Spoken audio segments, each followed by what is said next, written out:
Is this one good? Yes, this one's good. Okay.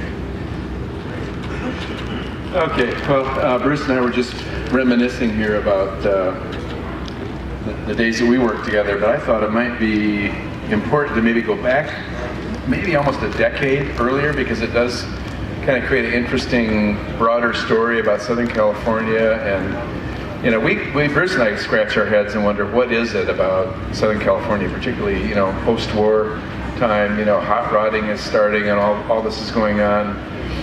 And I remember as a kid growing up in northern Michigan, and I was fortunate to have a father who, though he was a businessman, messed around with sports cars a little bit. He raced Austin Healey's and Porsches, and we get all these car magazines at the house, and it just seemed like every neat thing about cars going on in the world was happening in Southern California. You know, I kind of longed to be part of that scene in Southern California.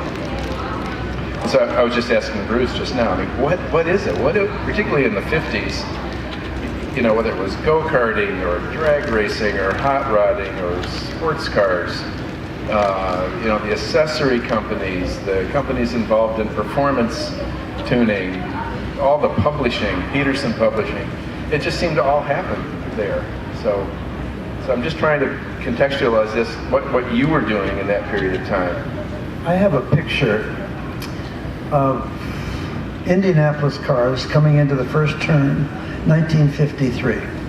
They were all front-engine roadsters, and the caption on the bottom of the picture says, all these cars were made in LA by 5 different names, none of which had an engineering license. Wow, isn't that curious? There's no other place in the world you could go that you could do anything like that without an engineering license. But all those talented men created those cars. And that gave us this great heritage of race cars, especially emulating from Southern California as it does today. Well, I've heard it was, you know, a lot of, you know, GIs returning home, but people had been maybe aircraft mechanics and just had a love affair with interesting machines. I mean, that could be part of it. Having been a World War II survivor, I watched the world pass through California, those men in uniform going off into the Pacific, Marines, Navy, Coast Guard, so forth. And they came back, eventually, those that were lucky enough, and they went back home, and home was pretty dull. And they came back to California, just like you did. You were from Michigan, and you discovered this bright place that was full of hope, and whatever you want to do, let's go try and do it. And, you know, I created the dune buggy in a place where I couldn't have created it in, let's say, Kansas. Yeah. There's nobody there that could make an aluminum extrusion for a windshield frame. There's nobody there that knew anything except milking a cow, I guess. And I don't mean to put down Kansas because I mean it's certainly, you know, the geography where you've got beaches and sand dunes and mountains and, you know, interesting places to go, and of course the weather, but not only the weather outside, but kind of the other climate, the kind of the business climate or the entrepreneurial climate. I'm not sure why it's almost mysterious that there is such a positive, let's feel like you want to do something, let's just try it. Mostly something like a boat or a car or a kit car can be made in California. It can be made in New York City, but it isn't made in New York City because the only guy that knows how to do that works in a factory. In California, you come up to a industrial complex and you drive not down the front where the girls are seen working through the front glass at the typewriters or whatever, but you go down the back alley and you look in all these doors and here's all these things going on. Here's a guy polishing bumpers for a Corvette, and here's another guy throwing pots, and here's another guy making something else, and there's all this variety of activity going on in little ways, in little companies that are entrepreneurial, and they come out and they don't seem to have any bother, where it doesn't seem as though that could quite exist that way anywhere else. I don't know what it is, but California opens the door to let's try it and see what Well, happens. so let me go into the 60s, and I made reference to this a little earlier today about what you were doing in boat building and so on. I think that's kind of an interesting bit of background that led you to the conclusion that is the Myers-Manx. So maybe you can talk about some of your boat building. Well, of course, Back. I'm a guy that's in love with the sea. As a child, I grew up with that big blue thing out there you call the Pacific Ocean. I wanted to know what was on the other side of it. And I read all the books. And I guess my first book was Robinson Crusoe or something. And I was reading all these stories about seagoing sagas with swashbuckling characters and adventure. And I was a dreamer that had to follow that kind of a dream. It led me to the beach and surfing. I shaped surfboards and glass surfboards. Wondered why it was still sticky. Why doesn't it get hard? Gee, another question. Simple. First time surfboard fiberglassing was always an experience that one had to wonder at. But all my interests were kind of at the seashore, and boat building was natural to follow. I love sailing. I had my first sailboat at about 12 years old.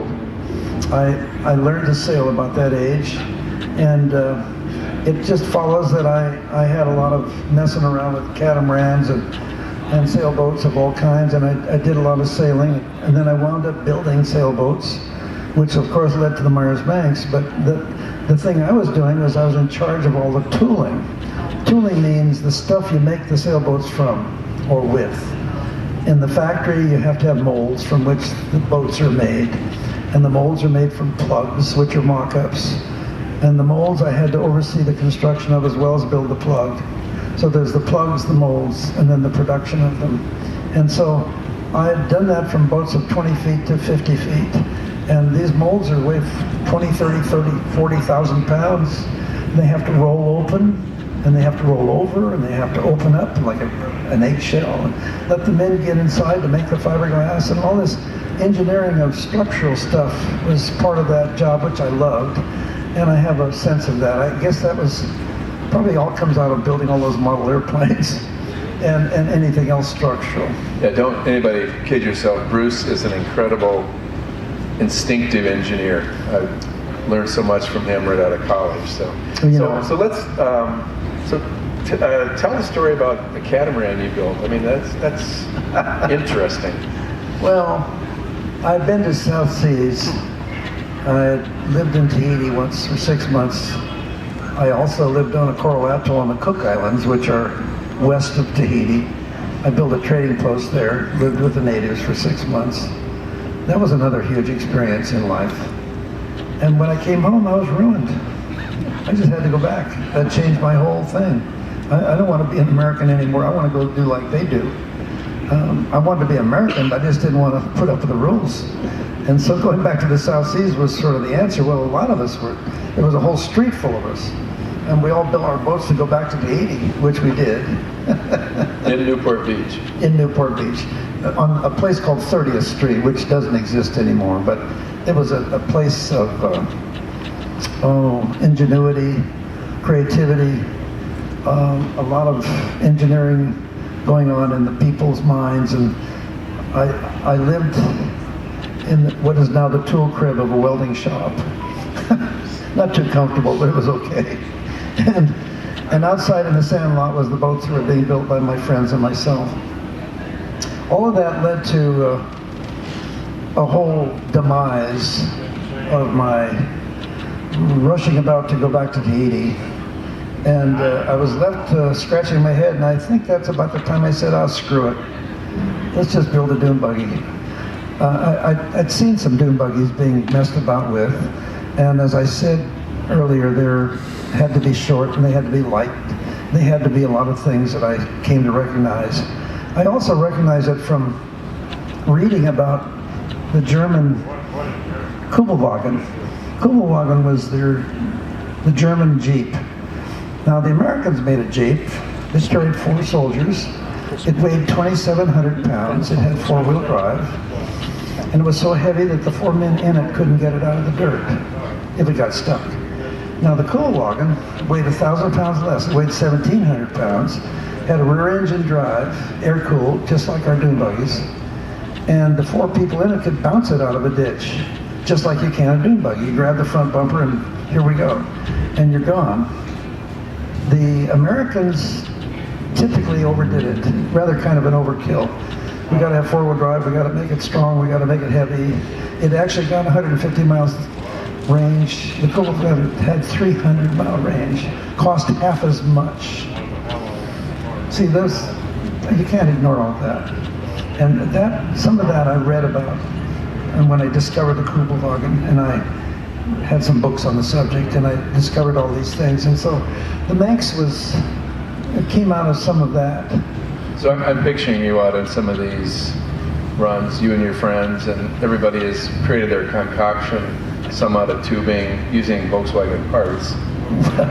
Yeah, there was. Did you call them dune buggies at that point, or what We were just they? called them buggies. Buggies. Okay. But our buggies were made more for experimenting, to drive into the country, to stay out overnight for days on end. And Baja was the great playground, which was just south of us a few miles.